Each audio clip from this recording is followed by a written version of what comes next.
Hello and welcome back to Neural Battlefields, where we decode the mysteries of history's most pivotal moments. I'm your host, and today we're diving into one of the most shocking political collapses in human history. If you're new here, make sure to hit that subscribe button because we're about to uncover the truth behind an empire that seemed invincible one day and vanished the next. The date is December 26, 1991. A red flag with a golden hammer and sickle descends from the Kremlin for the final time. The Soviet Union, a superpower that had challenged the United States for global dominance, controlled nuclear arsenals capable of destroying the world several times over and spread its influence across every continent, simply ceased to exist. No foreign invasion, no catastrophic war, no natural disaster. It just collapsed. But here's what they don't tell you in textbooks. This wasn't sudden at all. The seeds of destruction were planted decades before, and the signs were everywhere. Welcome to the shocking truth about the fall of the Soviet Union. Let's rewind to 1922.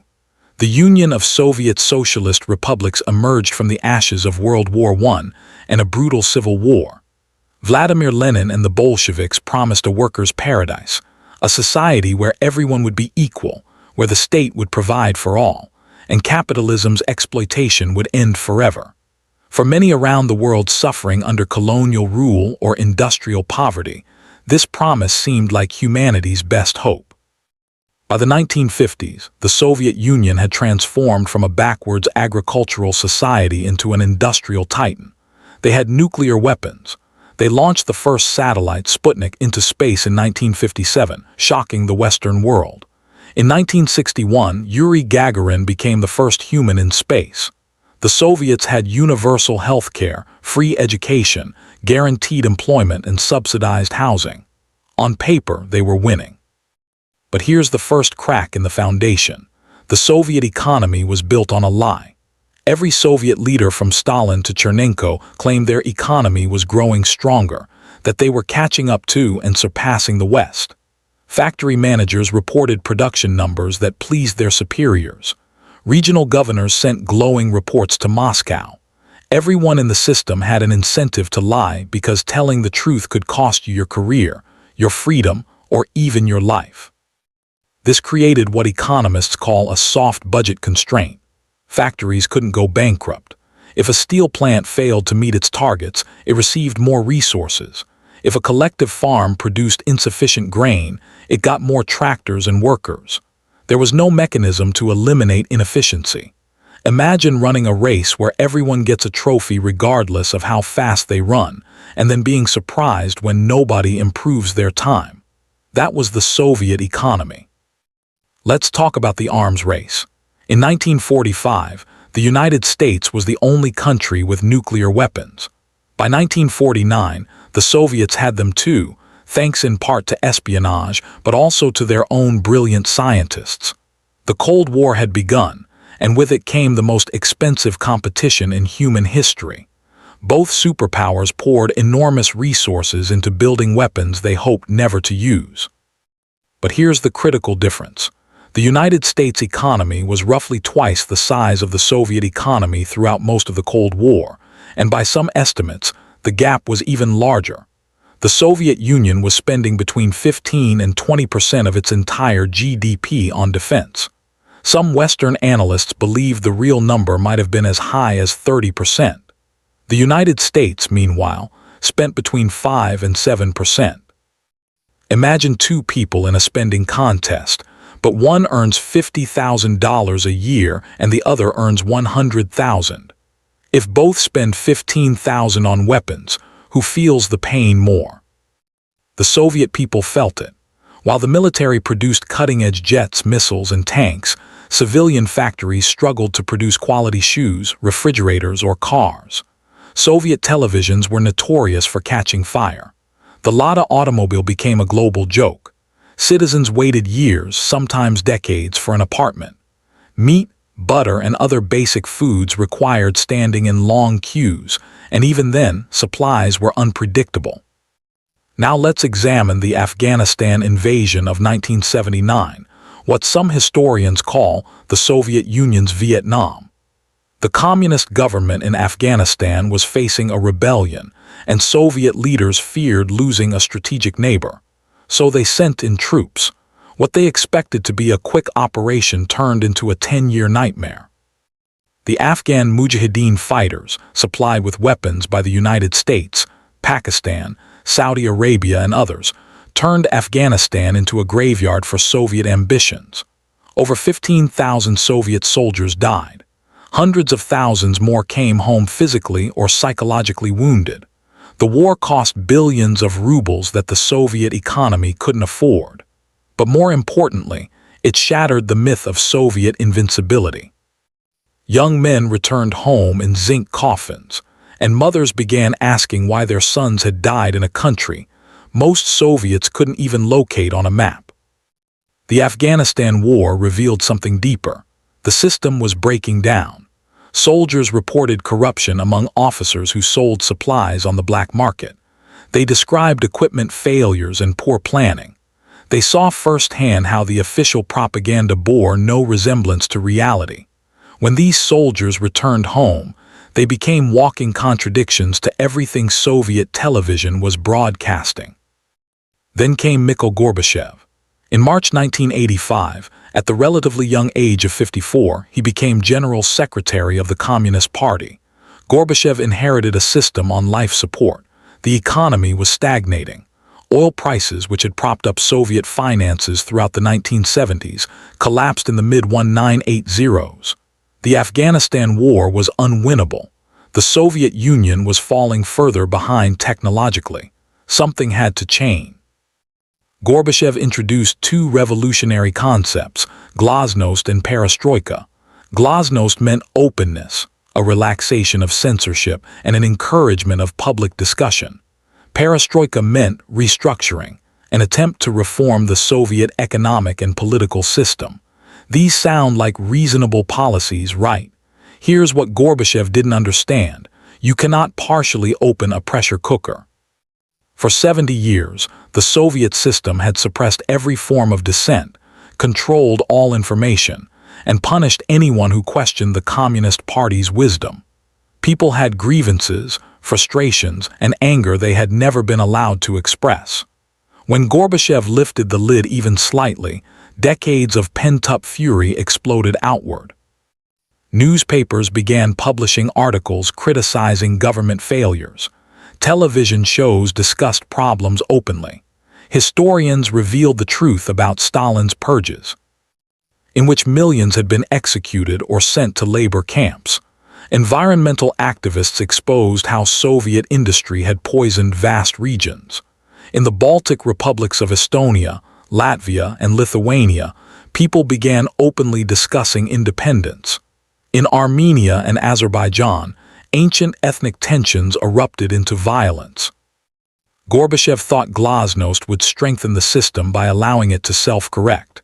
Instead, it revealed that almost everything Soviet citizens had been told was a lie. The economy wasn't strong. It was failing. The government wasn't serving the people. It was exploiting them. The Communist Party wasn't a vanguard leading humanity to a better future. It was a corrupt bureaucracy interested only in preserving its own power. Let's talk about April 26, 1986, Chernobyl. In the early morning hours, reactor number 4 at the Chernobyl nuclear power plant exploded, releasing radioactive material across Europe. This wasn't just a disaster. It was a metaphor for everything wrong with the Soviet system. For days, Soviet authorities tried to hide the accident. They didn't evacuate nearby towns immediately. They didn't warn other countries that a radioactive cloud was spreading across Europe. It was only when Swedish monitoring stations detected abnormal radiation levels that the world learned something catastrophic had happened. The Soviet government's first instinct was to lie and cover up, even when lives were at stake. The Chernobyl disaster destroyed any remaining faith many Soviets had in their government. If the system couldn't even protect them from a nuclear meltdown in their own backyard, what good was it? The cleanup involved over 600,000 workers, many of whom were exposed to dangerous radiation levels. The economic cost has been estimated at hundreds of billions of dollars, but the political cost was incalculable. Meanwhile, the satellite states of Eastern Europe were watching. Poland had already seen the rise of Solidarity, an independent trade union that challenged communist authority. In 1989, everything accelerated. Hungary opened its border with Austria, allowing East Germans to escape to the west. Massive protests erupted in Leipzig and other East German cities. The government faced a choice: massacre the protesters or surrender. On November 9, 1989, the Berlin Wall fell. East German authorities, confused by mixed messages from leadership, opened the checkpoints. Thousands of people flooded through, many crying with joy, embracing relatives they hadn't seen in decades.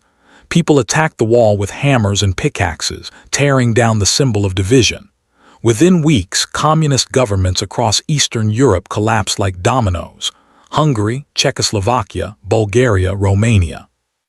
The Soviet Empire was crumbling, and Moscow did nothing to stop it. Why didn't Gorbachev send in tanks as his predecessors would have done? In 1956, Soviet forces crushed the Hungarian Revolution. In 1968, they invaded Czechoslovakia to end the Prague Spring reforms. But in 1989, Gorbachev understood something his predecessors didn't. Force was no longer an option. The Soviet Union was too weak economically, too exhausted militarily, and too delegitimized morally. Using violence would have accelerated the collapse rather than prevented it. Back in the Soviet Union itself, the republics were growing restless. The Soviet Union wasn't a country in the traditional sense. It was an empire comprising 15 republics, each with its own culture, language, and history. The three Baltic republics had been independent nations before Stalin forcibly annexed them in 1940. They never accepted Soviet rule as legitimate, and now they saw their chance. In 1990, Lithuania declared independence. Latvia and Estonia soon followed. Gorbachev faced an impossible dilemma. If he let them go, the entire union might unravel. If he used force, he would destroy his international reputation and potentially trigger civil war. He tried a middle path, neither fully accepting independence nor completely crushing it. This satisfied nobody. Then came the August Coup of 1991. Hardline communists, terrified that Gorbachev's reforms were destroying the Soviet Union, staged a coup on August 19. They claimed Gorbachev was ill and announced a state of emergency. Tanks rolled into Moscow. It seemed like the end of Perestroika and the return to authoritarian rule. But something unexpected happened. Boris Yeltsin, the president of the Russian Republic, climbed atop a tank outside the Russian parliament building and called for resistance. Thousands of Muscovites surrounded the parliament, forming human shields. Soldiers, ordered to attack, refused. The coup collapsed within 3 days because the men with guns refused to shoot their own people. This was the moment the Soviet Union truly died. The coup's failure proved that the Communist Party no longer commanded authority. It couldn't even control its own military and security services. If you can't enforce your will, you're not a government. You're just people shouting orders nobody follows. After the coup, events accelerated beyond anyone's control. Ukraine, the second most populous republic, declared independence on August 24, 1991. In a referendum on December 1, over 90% of Ukrainians voted for independence. If Ukraine was gone, there was no Soviet Union. It would be like the United States losing Texas, California, and Florida simultaneously. One by one, the other republics declared independence. Belarus, Moldova, Kazakhstan, Uzbekistan, Kyrgyzstan, Tajikistan, Turkmenistan, Armenia, Azerbaijan, Georgia. Some did so eagerly, others reluctantly, but all recognized that the center could no longer hold. On December 8, 1991, the leaders of Russia, Ukraine, and Belarus met in a hunting lodge in Belarus and signed the Belavia Accords, declaring that the Soviet Union no longer existed. They didn't ask Gorbachev's permission. They simply announced that the Union was dissolved and would be replaced by a loose confederation called the Commonwealth of Independent States. Gorbachev still held the title of Soviet president, but he was now president of nothing. On December 25, 1991, he gave a brief television address announcing his resignation. He spoke of his achievements and his regrets. He defended his decision to reform the system rather than preserve it through force. At 7:32 p.m. Moscow time, the Soviet flag was lowered from the Kremlin. The Russian tricolor took its place. The Soviet Union was history. So what really killed the Soviet Union? Was it economic failure, military overstretch, nationalist movements, Gorbachev's reforms? The answer is all of these working together in a deadly combination. The economic system was fundamentally flawed from the beginning, but it could limp along during periods of high oil prices and external threats that unified the population. When oil prices collapsed and the external threat seemed less immediate, the economic contradictions became unbearable. The arms race and the Afghanistan War drained resources the economy couldn't spare. They also destroyed the myth that the Soviet system was superior to capitalism. If communism was better, why were Soviet citizens poorer than Americans? Why did Soviet technology lag behind Western technology? Why did Soviet stores have empty shelves while Western supermarkets overflowed with goods? The nationalist movements exposed the fact that the Soviet Union was an empire held together by force, not a voluntary union of equal republics. Many of the non-Russian populations had never willingly joined and left at the first opportunity. And Gorbachev's reforms, they were meant to save the system but instead revealed its rottenness. Once people could speak freely, they said they hated the system. Once they could organize independently, they organized against the government. Once they could access information, they learned how much they had been lied to. The truth that shocks many people is this: the Soviet Union didn't fall because of Western military might or clever CIA operations. It fell because it was built on lies, maintained through fear and hollowed out by corruption. When the lies were exposed, the fear evaporated, and the corruption became unbearable. There was nothing left to hold it together. In 1987, most Western experts believed the Soviet Union would endure for decades. 4 years later, it was gone. This teaches us something profound about seemingly permanent institutions. They are only as strong as people's belief in them. The moment enough people stop believing, the whole structure can collapse with stunning speed. The fall of the Soviet Union changed the world. It ended the Cold War. It created 15 new independent countries. It unleashed both democratic hopes and nationalist violence. It transformed the global balance of power. And it reminded us that no empire, no matter how powerful it seems, lasts forever. The people who lived through this transformation experienced something almost unimaginable. Imagine going to sleep as a Soviet citizen and waking up as a Russian, Ukrainian, or Kazakh. Imagine having your entire political and economic system vanish overnight. Some people celebrated, others mourned. Many felt lost, having spent their entire lives in a system that suddenly didn't exist. The legacy of this collapse still shapes our world today. The relationships between Russia and its former Soviet neighbors remain complicated and sometimes violent. The economic chaos of the 1990s created both new opportunities and immense suffering. The question of whether the Soviet collapse was a tragedy or a liberation is still debated passionately. What's clear is that the fall of the Soviet Union stands as one of history's most dramatic moments, a reminder that even superpowers can crumble when the foundations rot away. The empire that seemed to challenge the United States for global supremacy, that put the first human in space, that controlled the largest land area of any country on Earth, simply ceased to exist. So there you have it, the shocking truth about the fall of the Soviet Union. It wasn't an overnight collapse. It was a long decline disguised by propaganda and maintained through force until the force could no longer be applied.